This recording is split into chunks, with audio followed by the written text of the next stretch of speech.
Përshëndetje të nderuar zonja dhe zotrim, përshëndetje të dashur miq, ja ku po ritakohemi sërish me mua Tirona Lilin pikërisht këtu në kanalin ton, rrëfime jete për të ndarë letrën e radhës.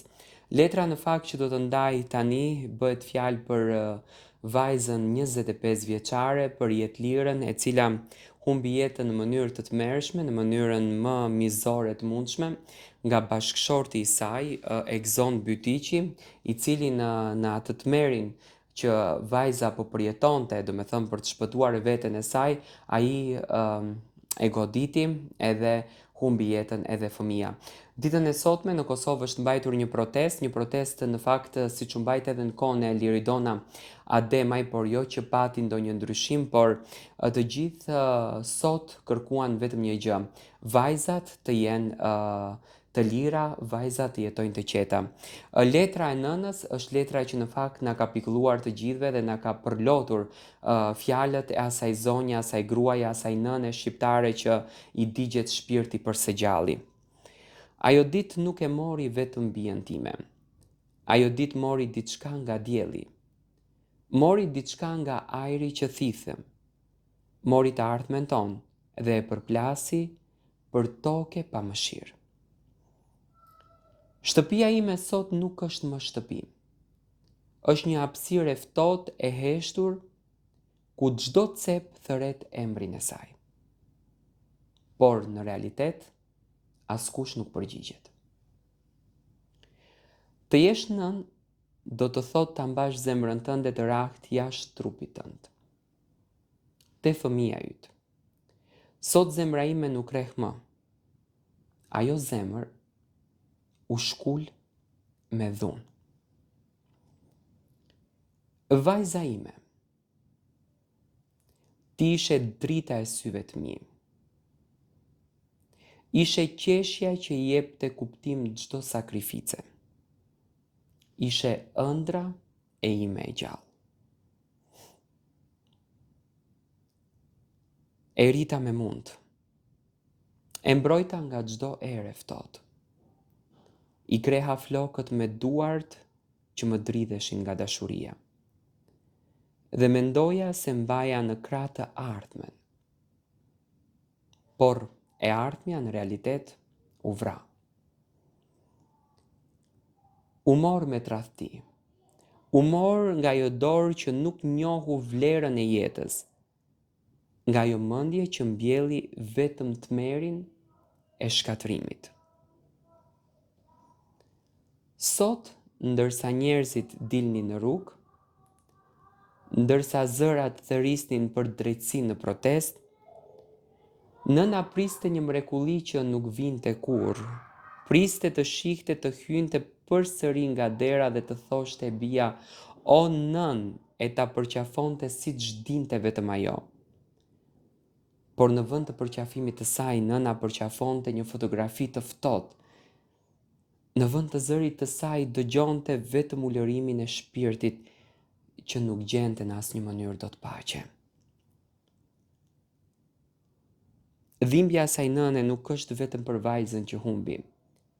Dhimbja është për të gjitha ditët që nuk do të vinin më kurrë dhe nuk do të vinë. Asaj nëne i është thyer shpirti kur mendon se nuk do ta sheh më kurrë të bien. Nuk do t'i sheh më sytë e saj të ndrisin nga gëzimi i jetës. Por mjerimi më i madh edhe mangthi më i madh që e mbyt çdo natë kur mbyll sytë është se ja morën edhe të drejtën për t'u bërë gjyshe, sepse jetlira ishte shtatzën në muaj të tetë. E morën atë nip apo atë mbese që do trashëgonte sytë e saj. Buzëqeshjen e saj, mirësinë e saj. I morën të gjitha mundësitë ta mbajnë në krah një fëmijë të vogël e t'i thotë: "Shiko sa e mirë ishte nëna jote." Ato duar të vogla që nuk do të lindnin kurrë, ato hapa që nuk do të bëhen kurrë, dhe ajo foshnjë që u vrahen dhe pa u ngjizur. Kjo është vdekja e dyfish që unë po jetoj në çdo sekond, thot nëna. Si të jetoj me këtë të premte të zezë, si të zgjohem nesër duke e ditur se ai që i mori jetën vajzës time e mori edhe të tijen, duke lënë pas vetëm shkatrimin, pa dhënë llogari para drejtësisë së kësaj bote, pa dhënë asnjë përgjigje se pse na shkatërroi jetën për gjithmonë. Ura e dhimbjes nuk mbyllet dot me fjalë. Malisheva sot, dje pardje qau, Kosova derdi lot, por lotët e botës mbar nuk mund ta ngrohin trupin e ftohtë të asaj bie. Asgjë nuk e kthen pas atë që e humb. Nëse ka një mesazh që del nga kjo zemër e djegur e një nëne, është ky. Mos lejoni që vajzat tona të kthehen në numra statistikash. Mos lejoni që ëndrat e tyre të varosin në ndhe. Ruajini bijat tuaja, sepse kur mëkatet e të tjerëve u marrin jetën, për ne nënat nuk mbetet më asgjë. Vetëm një var i ftohtë dhe një jetë e tërë me lot, që nuk shterojnë kurrë. Bia ime, ëngjëll im, nëna të kërkon falje që nuk munda të të mbroja nga ky tmerr, pushofsh në paqe atje ku je, ku dhimbja nuk të arrin dot më. Shpirti im iku me ty. Në fakt, këto janë fjalët e një nëne që në thelb, në raste të tilla, nëna nuk ka fjalë për ta shpjeguar trishtimin edhe dhimbjen. Protesta e sotme ishte nga ato protestat që unë edhe njëherë e pyeta veten, shoqëria jonë dështoi, realisht dështoi, sepse ne çdo ditë po na vriten gra dhe askush nuk merr përsipër këtë gjë. Askush nuk pyetën pse ndodhen ky fenomen. Askush nuk pyetën ku po shkojnë gratë tona, ku po shkojnë motrat tona. Thjesht, do me thënë, jetojnë nga fakti që hëse nesër mja do t'jetë e mirë, hëse pas nesër mja do t'jetë e mirë, dhe çdo ditë po e varosin avash veten e tyre. Pse duhet të bëhet shembull një grua të vritet, që ne të ngritemi dhe të kërkojmë të drejtën dhe fuqinë e gruas? Pse duhet ne sot ta qajmë jetlirën kur ne kishim mundësinë që jetlirën ta kishim në mesin tonë?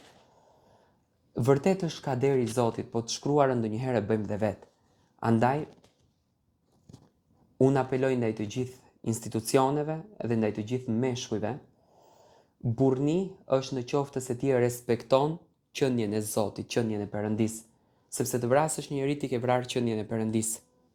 Dhe uroj me zemër që rasti jetë lirës, edhe pse nuk e besoj, uroj që të jeti fundit, sepse është e turpshme realisht kjo që po ndodh.